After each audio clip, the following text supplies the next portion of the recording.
Welcome to Selnar's Minis. Today I'm going to be painting a model from Reaper Miniatures from their Henchman set, specifically the Crouching Archer. As you can see on the screen, these are the paints that I used for this process, as well as the Games Workshop shades that I used. In a previous video, I had noted that my videos will be increased at 1.5 times speed. This is so that I can show you as much of the painting process without making the video far too long.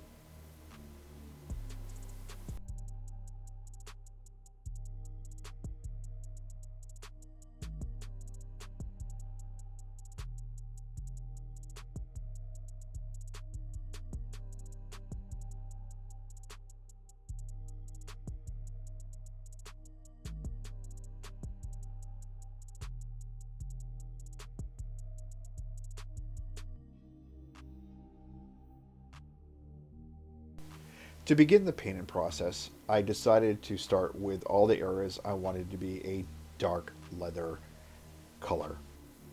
The color I chose for this was Army Painter's Dark Stone, and I proceeded to cover his hat, his bedroll, and his boots with this particular shade. So, a little bit about the idea behind this model. This model is going to be one of two protagonists in a diorama scene in the forest. For him, I definitely wanted a much more neutral greens and browns coloration to him, as he is the scout slash ranger slash archer of the two.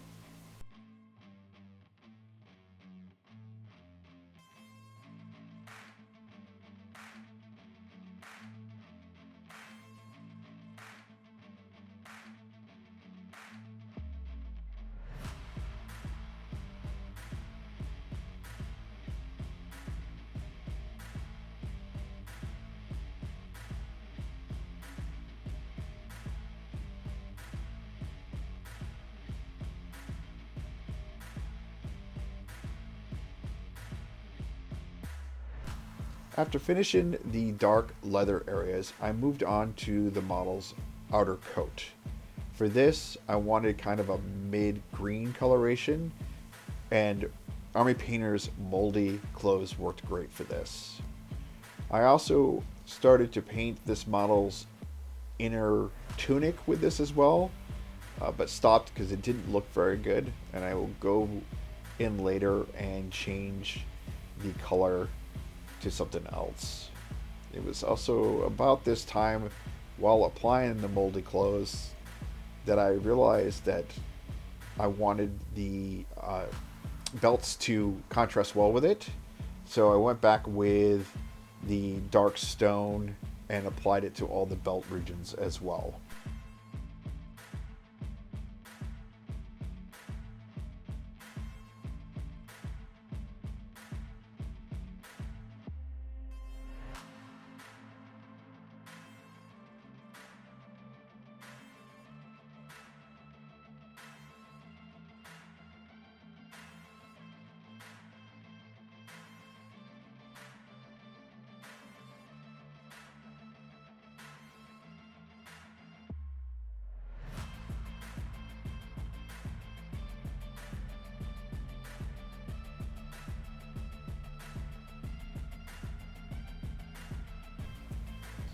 The next color to be used on the model was something that would kind of indicate a more well cared for, oiled, maybe even slightly more supple leather.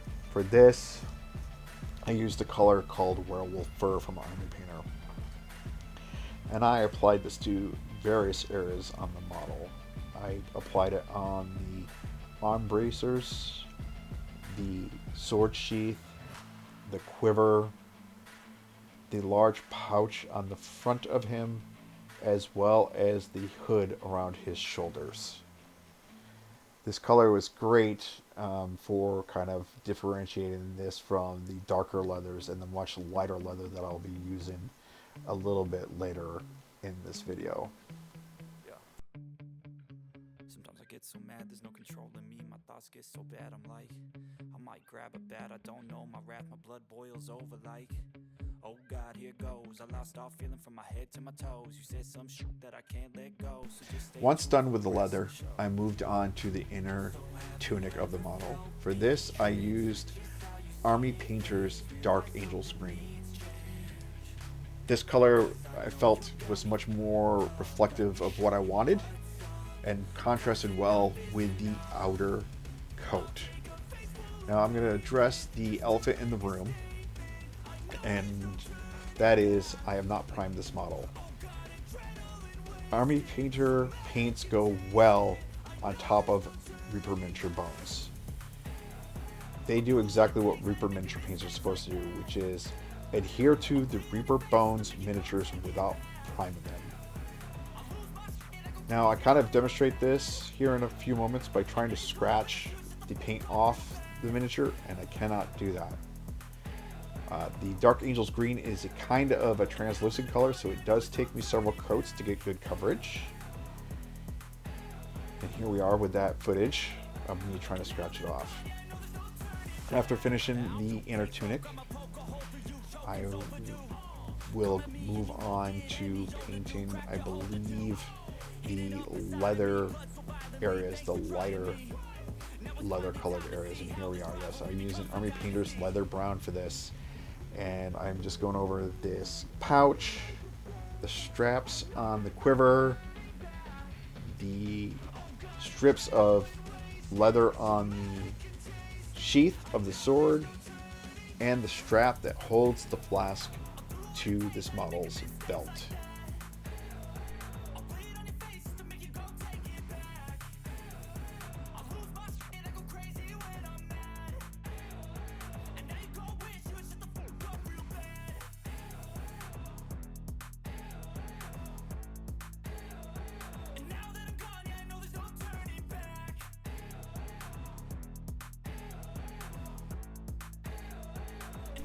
After finishing the leather, I moved on to base coating the metal regions of the model. There's not much on this model, just the sword pommel and sword hilt, or crossguards to be more exact, and the metal parts on the sheath.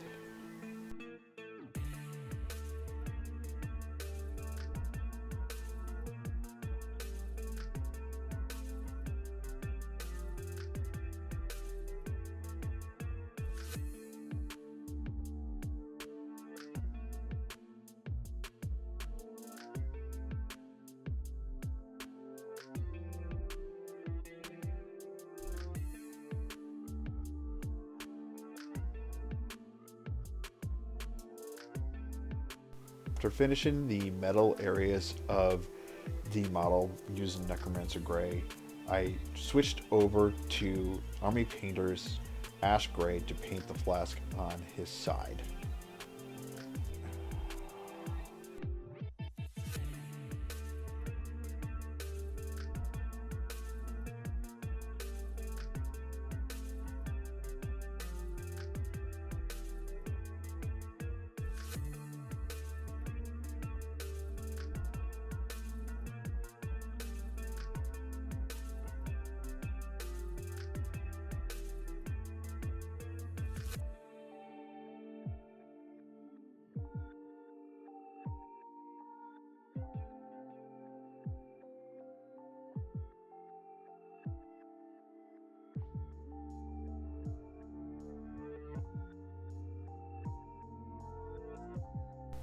After finishing the flask, I moved on to two other items on the model.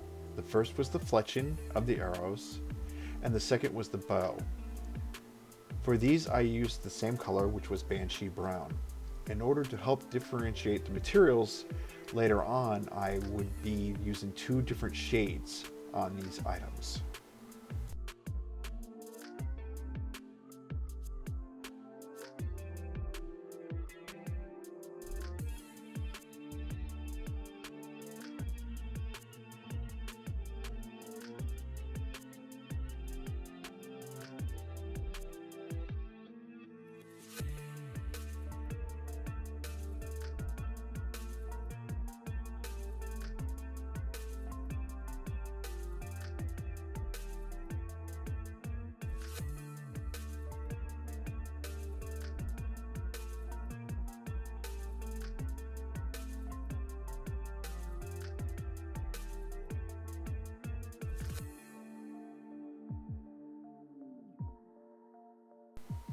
Once finished with the bow, I moved on to the next section of the model, which was the areas of exposed flesh.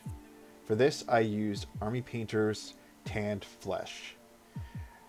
These regions included both hands and the face, and as previously stated in the other video, I painted the model's eyes off camera. I really applaud and give kudos to those people who can both film and paint eyes at the same time. I am not quite yet at that level, but someday maybe I will be.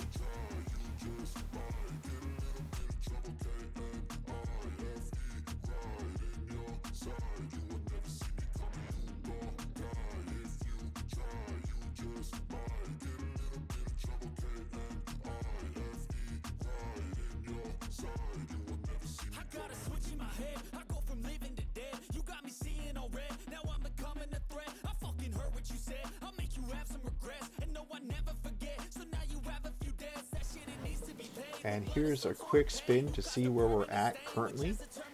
Looks like all of the base layers are covered, and we should be moving on to the next stage here soon. And we start the next stage, which is shading. For this, I used various different types of Games Workshop shades, depending on what areas I was covering. For the dark leather areas, I used Games Workshop Nuln oil. For the light brown to leather brown colors, I used Agrax Earthshade.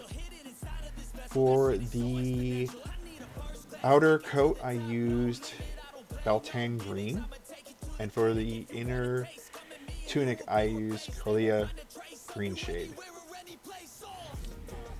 For the fletchings, which I had mentioned earlier, I also used Agrax Earthshade. And for the bow, I used Seraphim Sepia. And for the flesh, I used Reikland Fleshshade.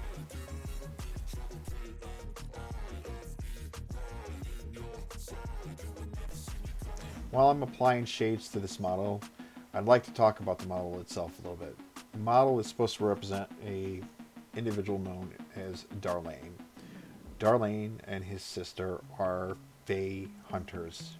To be specific, Faes that have proven to be very dangerous to all other beings around them.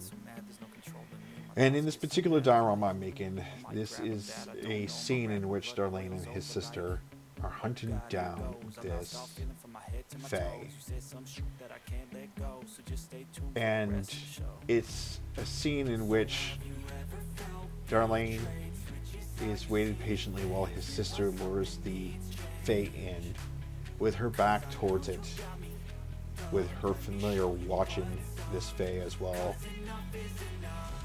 and with the Fae not knowing that Darlane's sister can see it coming up upon her from behind due to her familiar.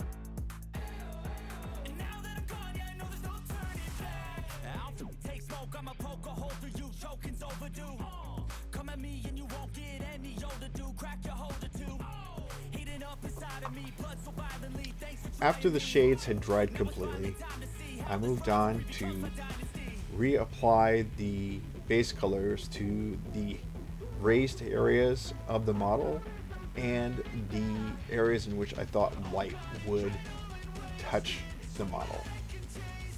I started off with the dark leather areas, and for that I went back to the dark stone from Army Painter.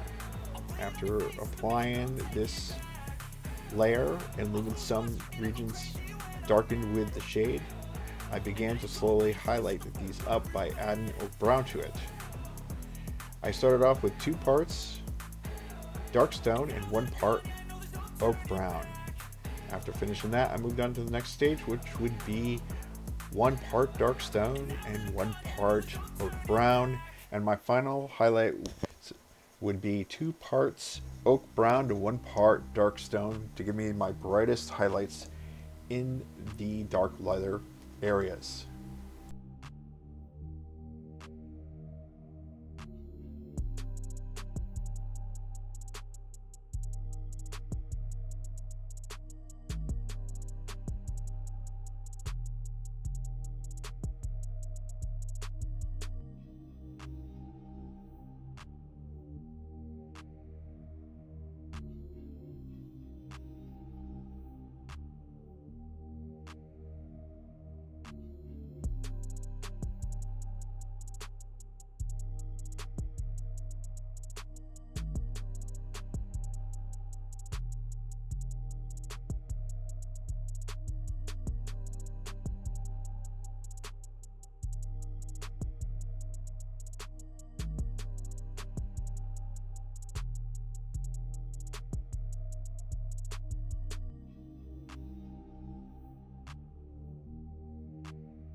Next up was the lightest of the leather regions on the model.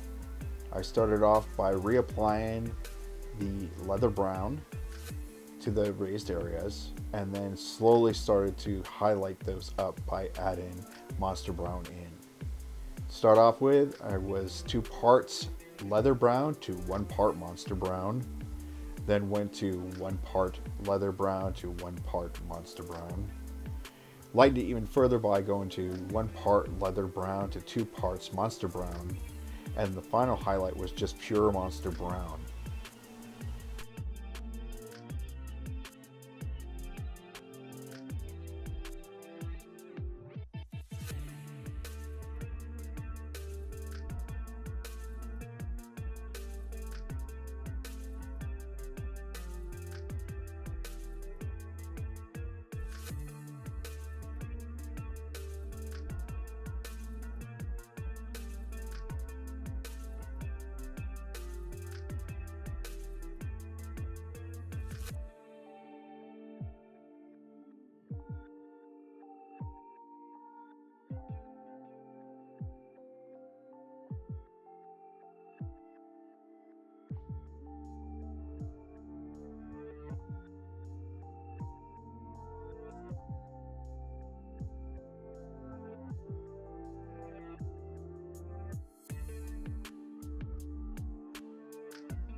After finishing the leather browns, I moved on to the mid brown leathers. Once again, I started off by applying the base layer of werewolf fur to all those regions, and then slowly began to highlight the other regions up by mixing werewolf fur with leather brown. Again, we started off with the 2-to-1 ratio, 2 parts werewolf fur to 1 part leather brown. From there, we went to 1 part werewolf fur to 1 part leather brown, and then went to 1 part werewolf fur to 2 parts leather brown. And for the final highlight, I went to 1 part werewolf fur, 2 parts leather brown, and 1 part monster brown to give me my brightest highlights that you can see on the model.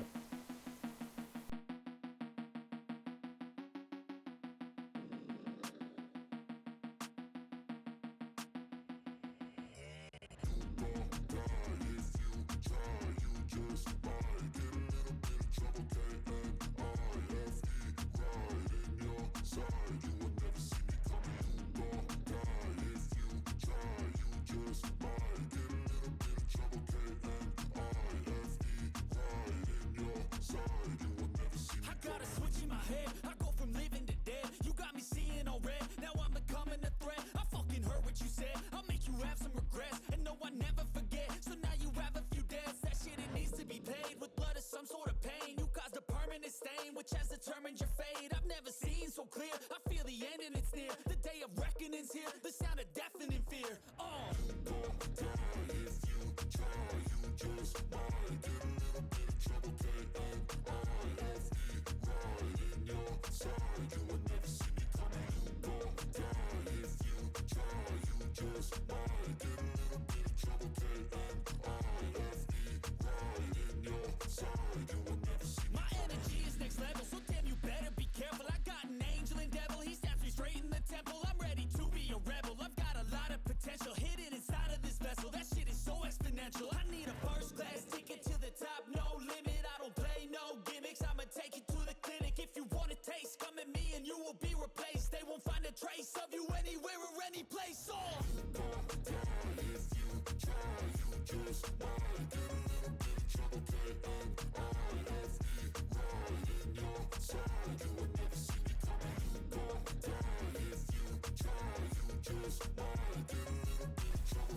Once I finished the leathers on the model, I moved on to the outer coat. I began by reapplying the original base coat of Army Painter's Moldy clothes. In order to highlight it, I began to add in small amounts of Army Painter's Jungle Green. The initial combination was 2 parts Moldy clothes and 1 part Jungle Green. I then moved on to 1 part Moldy clothes to 1 part Jungle Green, and increased the Jungle Green to get 1 part Moldy clothes and 2 parts Jungle Green. For the final highlight on the outer coat, I went to straight Jungle Green.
Once I had finished with the outer coat, I turned my attention to the inner tunic. As with all the other colors, I returned to the original color I used in this area, which in this case was Army Painter's Dark Angels Green. From there, I began to slowly add in a small amount of moldy clothes into this color to get my highlights. So the initial combination was 1 part moldy clothes to 2 parts Dark Angel Green. And then I went to 1 part Dark Angels Green and 1 part moldy clothes. And the final highlight for this particular region was 2 parts moldy clothes to 1 part Dark Angels Green.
After I was done with the inner tunic, I moved on to the bow. For this, I returned to the Banshee brown I used originally to base layer it. And to highlight it, I added in 1 part Banshee brown to 1 part Bleached bone from Army Painters.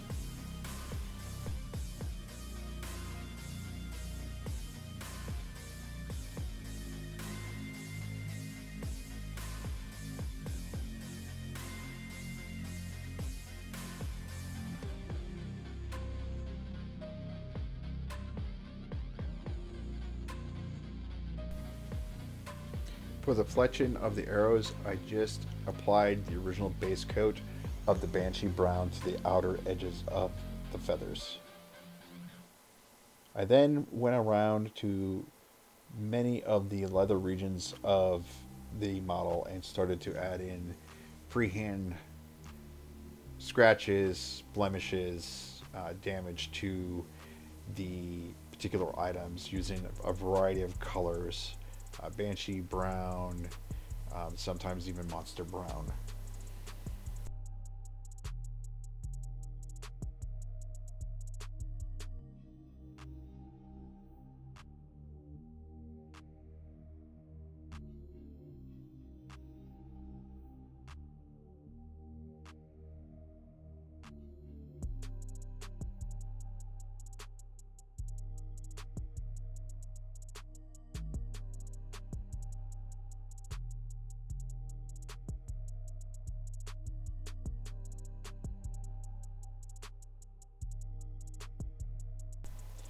After finishing the blemishes on the leathers, I moved on to the skin. I started out with the base layer of tanned flesh and slowly added in small amounts of Barbarian flesh to provide highlights. The initial highlight was a 2-to-1 mixture, 2 parts tan flesh to 1 part barbarian flesh. I then moved on to a 1-to-1 ratio of tan flesh to barbarian flesh. My final highlight was 1 part tan flesh to 2 parts barbarian flesh. I stopped here because I felt that this character would be fairly tanned from being outside all the time and did not want to make the skin too bright. You will also see in one of these shots that I had off camera painted in his mouth and teeth.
Once I finished the skin, that left 2 areas I needed to complete.